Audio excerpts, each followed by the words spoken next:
സാധാരണ ഒരാൾ 3 പുസ്തകമോ അല്ലെങ്കിൽ നമ്മൾ പുസ്തകങ്ങളുടെ പ്രൈസ് നോക്കിയിട്ടൊക്കെ വിളിക്കും. അപ്പോൾ നമ്മൾ അവരുടെ അടുത്ത് പറയും ഇത്ര ചാർജ്. അപ്പോൾ അവർ ചോദിക്കും അതെന്താ അങ്ങനെ വന്നത്. ഫസ്റ്റ് ഒരു 3 പുസ്തകമൊക്കെ മനസ്സിൽ കണ്ടിട്ട് വാങ്ങാൻ പ്ലാനിട്ട് വരികയും വാങ്ങാൻ പ്ലാനിട്ട് നമുക്ക് മെസ്സേജ് അയക്കുകയും തപാൽ ചാർജ് കൂടുന്നത് കാണുമ്പോൾ അവർ ഉള്ള 2 എണ്ണം കുറക്കും അല്ലെങ്കിൽ 1 ആക്കും. അങ്ങനെയൊക്കെയുള്ള അനുഭവങ്ങൾ നമുക്ക് ഉണ്ടായിട്ടുണ്ട്.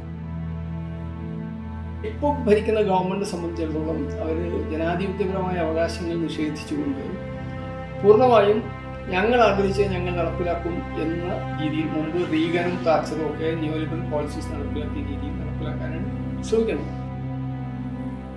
ലോകത്തിലെ ഏറ്റവും വലിയ സംവിധാനമാണ് റെയിൽവേ, തപാൽ, BSNL. ഇതിനകത്ത് BSNL മൊത്തം തകർത്തു. അടുത്ത നെക്സ്റ്റ് അവർ ടാർഗറ്റ് ചെയ്യുന്ന സാധനമാണ് തപാൽ വകുപ്പും റെയിൽവേയും. അതിനകത്ത് തപാൽ വകുപ്പിനടുത്താണ് ഇപ്പോൾ കയറിയിട്ടുള്ളത്. ഈ തപാൽ വകുപ്പിന് പുതിയ ഉണ്ടാക്കിയുള്ള നയങ്ങൾ എന്ന് പറയുന്നത് നമുക്ക് ഒരിക്കലും പകവച്ചു കൊടുക്കാൻ പറ്റില്ല.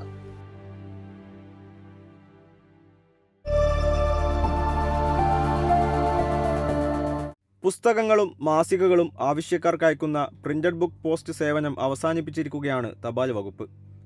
രജിസ്റ്റേർഡ് പോസ്റ്റായാണ് ഇനി പുസ്തകങ്ങളും മാസികകളും കണക്കാക്കപ്പെടുക. ഇതോടെ അയക്കാനുള്ള ചെലവ് ഇരട്ടിയിലേറെയാകും. 600 ഗ്രാം തൂക്കമുള്ള പുസ്തകങ്ങൾ അയക്കാൻ പ്രിന്റഡ് ബുക്ക് പോസ്റ്റിൽ 21 രൂപ നൽകേണ്ടി വന്നത് 61 രൂപയായി വർദ്ധിച്ചു. ഇതോടെ ലൈബ്രറികൾ, പ്രസിദ്ധീകരണശാലകൾ തുടങ്ങിയവയടക്കമുള്ള ഉപയോക്താക്കൾക്ക് പതിറ്റാണ്ടുകളായി ലഭിച്ചു വന്ന സേവനമാണ് ഇല്ലാതായിരിക്കുന്നത്. തപാൽ സേവനങ്ങൾക്കുള്ള നിരക്ക് വകുപ്പിന് നേരിട്ട് നിശ്ചയിക്കാമെന്നതടക്കമുള്ള പാർലമെന്റിനെ മറികടക്കുന്ന ഇത്തരം മാറ്റങ്ങൾ അഭിപ്രായ പ്രകടന സ്വാതന്ത്ര്യത്തെ ചോദ്യം ചെയ്യുന്നതാണ്. എന്തുകൊണ്ട് പ്രിന്റഡ് ബുക്സ് എടുക്കുന്നില്ല, അല്ലെങ്കിൽ പ്രിന്റഡ് ബുക്സ് മാറ്റി ഇപ്പോൾ രജിസ്റ്റേർഡ് പാർസൽ ആക്കുമ്പോൾ ഒക്കെ അത് പറയുമ്പോൾ ഇവർക്ക് കൺവിൻസ് ചെയ്യണം, ഇവരെ ബോധ്യപ്പെടുത്തണമല്ലോ അതിൻ്റെ പൈസൻ്റെ കാര്യം. നേരത്തെ ഉള്ള പൈസ എന്ത്, ഇപ്പോൾ ഉള്ള പൈസ എന്ത്. അപ്പോൾ അവർക്ക് മനസ്സിലാകുന്ന രീതിയിൽ കൺവിൻസ് ചെയ്യാൻ ഓരോരുത്തരും വിളിക്കുമ്പോൾ ഓരോരുത്തരെടുത്തും അത് ബുക്സ് പ്രത്യേകിച്ചും ഓൺലൈൻ സെയിൽസ് കൂടുതലുള്ള സ്ഥാപനം, ഇവിടെ വന്ന് വാങ്ങിക്കണതിനപ്പുറം ഓൺലൈൻ സെയിൽസ്. അപ്പോൾ ഓരോരുത്തരെടുത്തും നമ്മൾ എത്ര പൈസ കൂടി, ഇപ്പോൾ കഴിഞ്ഞ മാസം വാങ്ങിച്ചപ്പോൾ ഇത്ര പൈസ ഉള്ളവരുന്നു, ഏകദേശം ഇത്ര 18% കൂടിയല്ലോ. അപ്പോൾ അതെങ്ങനെയെന്ന് ഓരോരുത്തരെ വിശദീകരിക്കലാണ് നമ്മൾ നേരിടുന്ന ഏറ്റവും വലിയ പ്രതിസന്ധി. സാധാരണ ഒരാൾ 3 പുസ്തകമോ അല്ലെങ്കിൽ നമ്മൾ പുസ്തകങ്ങളുടെ പ്രൈസ് നോക്കിയിട്ടൊക്കെ വിളിക്കും. അപ്പോൾ നമ്മൾ സാധാരണ പ്രൈസ് ഇടുമല്ലോ പുറത്തൊക്കെ. അപ്പോൾ അവർ വിളിക്കുമ്പോൾ നമ്മൾ സംസാരിക്കും. അപ്പോൾ നമ്മൾ പറയും നമ്മളല്ല സാധാരണ പോസ്റ്റൽ ചാർജ് അവരെന്നെ തരല്ല. അപ്പോൾ നമ്മൾ അവരുടെ അടുത്ത് പറയും ഇത്ര ചാർജ്. അപ്പോൾ അവർ ചോദിക്കും അതെന്താ അങ്ങനെ വന്നത്. അപ്പോൾ നമ്മൾ വെയിറ്റ് പറയും, ഇത്ര വെയിറ്റ് ഉണ്ടാകുമ്പോൾ ഇത്ര ചാർജ് വരിക. അപ്പോൾ ഇത്ര വെയിറ്റിന് ഇത്ര എന്ന് പറയുമ്പോൾ അവർ ചോദിക്കും അതെന്താ അങ്ങനെയാണെങ്കിൽ ഞാൻ അവിടെ വന്നോളാം എന്ന് പറഞ്ഞ ആൾക്കാരുണ്ട്. ചില ആൾക്കാർ പറയും ഫസ്റ്റ് ഒരു 3 പുസ്തകമൊക്കെ മനസ്സിൽ കണ്ടിട്ട് വാങ്ങാൻ പ്ലാനിട്ട് വരികയും വാങ്ങാൻ പ്ലാനിട്ട് നമുക്ക് മെസ്സേജ് അയക്കുകയും തപാൽ ചാർജ് കൂടുന്നത് കാണുമ്പോൾ അവർ ഉള്ള 2 എണ്ണം കുറക്കും അല്ലെങ്കിൽ 1 ആക്കും. അങ്ങനെയൊക്കെയുള്ള അനുഭവങ്ങൾ നമുക്ക് ഉണ്ടായിട്ടുണ്ട്. നമ്മളെടുത്ത് പിന്നെ നേരത്തെ ഭയങ്കര താല്പര്യത്തെ പറഞ്ഞവർക്ക് താല്പര്യം കുറയണ വരെ രീതിയിൽ സമീപിച്ച ആൾക്കാരൊക്കെ ഉണ്ട്. 1898 ഇന്ത്യൻ പോസ്റ്റ് ഓഫീസ് ആക്റ്റാണ് ഒരു ഭേദഗതി വന്നിപ്പോൾ. 98 സായിപ്പിൻ്റെ കാലത്ത് അവർ കൊണ്ടുവന്നിരുന്ന നിബന്ധനകൾ എന്ന് വെച്ചാൽ അതിന് ഒരു ഹോളിസ്റ്റിക്കായി എല്ലാ വശങ്ങളും കവർ ചെയ്തുകൊണ്ട് അന്ന് കൊളോണിയൽ ഇതിനകത്താണെങ്കിൽ പോലും ഈ പോസ്റ്റ് ഓഫീസിൻ്റെ അതിൻ്റെ സുരക്ഷിതത്വം, പോസ്റ്റൽ ഉരുപ്പടികളുടെ സുരക്ഷിതത്വം, രാജ്യതാല്പര്യം, തെറ്റായ രീതിയിൽ രാജ്യതാല്പര്യത്തിന് ഹാനികരമായ സാധനം തടഞ്ഞു വെക്കാനുള്ള അധികാരം, ഇതൊക്കെയുള്ള വകുപ്പാണ്. പക്ഷേ പോസ്റ്റ് ഓഫീസിലെ സേവനങ്ങളെ സംബന്ധിച്ച് തീരുമാനമെടുക്കുന്നത് പാർലമെൻറ്റായിരുന്നു. അതിൻ്റെ ഫെയർ, അതിൻ്റെ ടാരിഫ് നിശ്ചയിക്കേണ്ട പാർലമെൻറ്റായിരുന്നു. ഇപ്പോൾ അത് മുഴുവനും ഞങ്ങൾ ഏറ്റെടുക്കണം. നമ്മുടെ നോക്കൂ, പ്ലാനിംഗ് കമ്മീഷൻ, രാജ്യത്തെ planning commission one fine morning dismantle ചെയ്തിട്ട് നീതി ആയോഗ് കാര്യങ്ങൾ തീരുമാനിക്കുമെന്ന് പറയുന്നത് പോലെ എല്ലാ കാര്യങ്ങളിലും അവർ ഇതിനെ അട്ടിമറിക്കണം. ടോട്ടൽ തലതിരിച്ചിടലാണ് സംഭവിച്ചുകൊണ്ടിരിക്കുന്നത്. അതിൻ്റെ ഭാഗമായിട്ടാണ് ഈ സാധനം വന്നത്. നമ്മളിപ്പോൾ പിന്നെ ഒരു പുസ്തകം സാധാരണ വായിക്കണമെങ്കിൽ അത് എന്താ പറയുക, സ്വാതന്ത്ര്യത്തിൻ്റെ മുകളിൽ കടന്നുകയറ്റാണ് തീർച്ചയായിട്ടും. അത് ഇപ്പോഴത്തെ ഒരു തീർച്ചയായിട്ടും പൊളിറ്റിക്കൽ. അത് എന്തുകൊണ്ടാണ് പറയുകയെന്ന് വെച്ചാൽ ഇതിൽ മാത്രമല്ല പല ഘട്ടങ്ങളിലും പല സ്ഥലങ്ങളിലും ഈ സാധനം വരുന്നുണ്ട്. കഴിഞ്ഞ കൊറോണയ്ക്ക് 2 വർഷം മുമ്പ് തന്നെ കേരളത്തിൽ ഇൻ്റർനാഷണൽ ലെവലിലുള്ള കൊറിയർ സംവിധാനങ്ങൾ കേരളത്തിൽ വന്നിട്ടുണ്ട്. ഈ കൊറിയർ സംവിധാനം തന്നെ വെറും കൊറിയർ സംവിധാനമല്ല. ഇതിനകത്ത് ആരൊക്കെ ഉണ്ടെന്ന് അറിയോ? ഇതൊരു ശൃംഖലയാണ്. ഈ ശൃംഖലയിൽ പല സംവിധാനങ്ങളും വന്നു. നമ്മളിപ്പോൾ ഇവിടുന്ന് ഒരു ഇന്ത്യ പോസ്റ്റ് എന്ന് പറയുന്ന സംവിധാനം ഏറ്റവും റൂറൽ ഏരിയയിൽ, ഏറ്റവും ഗ്രാമീണ ലൈനിൽ പോലും നമ്മളൊരു വീടുകളിൽ ഈ സംവിധാനം കൊണ്ടുപോയി കൊടുക്കും. അവിടെയാണ് ഇത് ഹൈജാക്ക് ചെയ്യപ്പെടുന്നത്. പ്രത്യേകിച്ച് നമ്മൾ ഉപയോഗിക്കുന്ന പേപ്പർ ഇതൊക്കെ നമ്മൾ നോക്കുന്നുണ്ട്. അപ്പോൾ നമുക്ക് അതിൻ്റെ ഒക്കെ പൈസ നമ്മളെ മുമ്പിൽ വരുന്നുണ്ട്.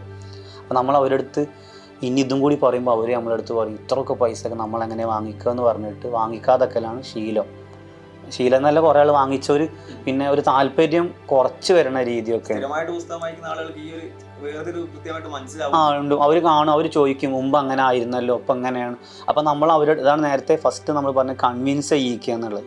അപ്പം ഇവരെ ഓരോരുത്തരടുത്തും കൺവിൻസ് ചെയ്യുക, അവർക്ക് കൃത്യമായി ബോധ്യപ്പെടുത്തുക. അവർ GST കൂട്ടിയത് പോലും അറിഞ്ഞിട്ടുണ്ടാവില്ല കുറേ ആൾക്കാർ. പൈസ കൂട്ടി എന്നുള്ളതോ തപാൽ ഓഫീസിൽ നിന്ന് ഇങ്ങനെ പ്രശ്നമുണ്ട് എന്നുള്ളതോ അതുപോലും അറിയില്ല. അത് അറിയണമെങ്കിൽ നമ്മൾ കൃത്യമായി പറഞ്ഞു കൊടുക്കുക.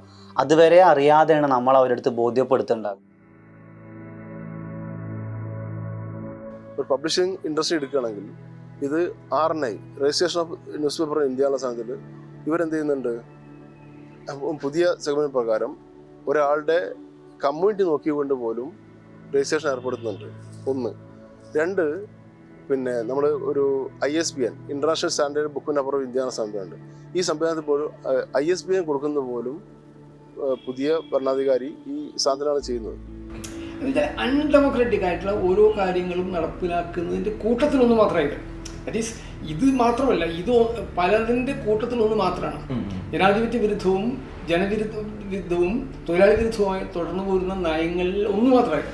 അപ്പം അതുകൊണ്ട് ഇത് നേരിട്ട് നമ്മുടെ ജനങ്ങളെയും വായനക്കാരെയും പത്രക്കാരെയും പ്രസാധകരെയും ഒക്കെ ബാധിക്കുന്ന രീതിയിൽ വരുമ്പോൾ അതിന് കൺസേൺ കൂടുന്നത് മാത്രമേ ഉള്ളൂ. നമ്മൾ നേരിടുന്ന വേറൊരു പ്രതിസന്ധി എന്ന് പറഞ്ഞാൽ നമ്മൾ പൊതുവിലും നമ്മളെ പുസ്തകങ്ങൾ നമ്മൾ പുറത്തേക്ക് ഫോറിൻ കൺട്രീസിലൊക്കെ അയക്കുന്ന പരിപാടിയുണ്ട്. അപ്പോൾ അത് അയക്കുമ്പോൾ നമ്മൾക്കുള്ള പ്രശ്നം എന്ന് വെച്ചാൽ നമ്മളിപ്പോൾ ഒരു പുസ്തകം സാധാരണ ഫോറിൻ കൺട്രീസൊക്കെ അയക്കുകയാണെങ്കിൽ പുസ്തകത്തിൻ്റെ ഉറുപ്പ്യ 500 റുപ്യ ആണെങ്കിൽ നമ്മൾ അയക്കുമ്പോൾ 1000 റുപ്യ കൂടി വരും അയക്കാനുള്ള ചാർജ്. പക്ഷേ ആ പുസ്തകം നമ്മൾ അങ്ങോട്ട് അയച്ച് ഇന്ത്യയിലാകുമ്പോൾ നമുക്ക് ട്രാക്ക് ചെയ്യാമല്ലോ, എവിടെ എത്തി പുസ്തകം, എപ്പോൾ എത്തി, ആരെടുത്ത് എത്തി എന്നൊക്കെ. പക്ഷേ ഇന്ത്യക്ക് പുറത്തിറങ്ങിയാൽ പുറത്തേക്കാണ് ട്രാക്കിങ് സാധ്യമല്ല. അതിലുള്ള സംഭവം എന്താ വെച്ചാൽ നമ്മൾ പുസ്തകം അയച്ചിട്ട് ഇപ്പോൾ ഞാനൊരു ഫ്രണ്ടിനെ അയക്കുകയാണെങ്കിൽ പോസ്റ്റൽ വഴിയാണ് നമ്മൾ അയച്ചു കഴിഞ്ഞ് നമ്മൾ പിന്നെ അവർ നമ്മൾ ചോദിക്കുക എന്ന് എത്തുക നമുക്ക് നോക്കാൻ കഴിയില്ല, ട്രാക്ക് ചെയ്യാൻ കഴിയില്ല.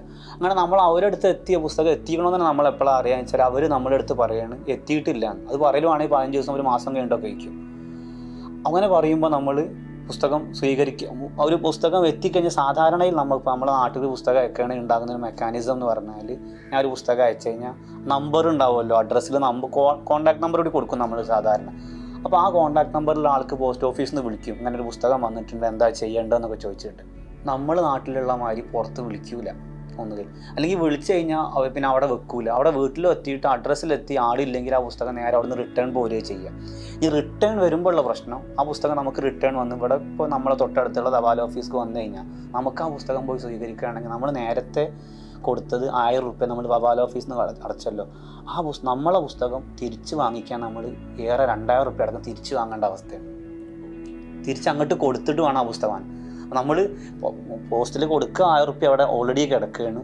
പിന്നെ നമ്മളെ പുസ്തകം അഡ്രസ്സിൽ ആളില്ലാത്തതുകൊണ്ട്, അല്ലെങ്കിൽ നമ്മൾ അഡ്രസ്സ് തെറ്റിച്ചുകൊണ്ടൊന്നും ആയിക്കൊള്ളുന്നില്ല, അവിടുത്തെ എന്തോ കാരണം കൊണ്ട് ആ പുസ്തകം നമ്മൾ തിരിച്ചെടുക്കുകയാണെങ്കിൽ 2000 റുപ്യ. നേരത്തെ പൈസ കൂടുതലാണ്, ഇപ്പോൾ കുറച്ചും കൂടി കൂടുതലായി.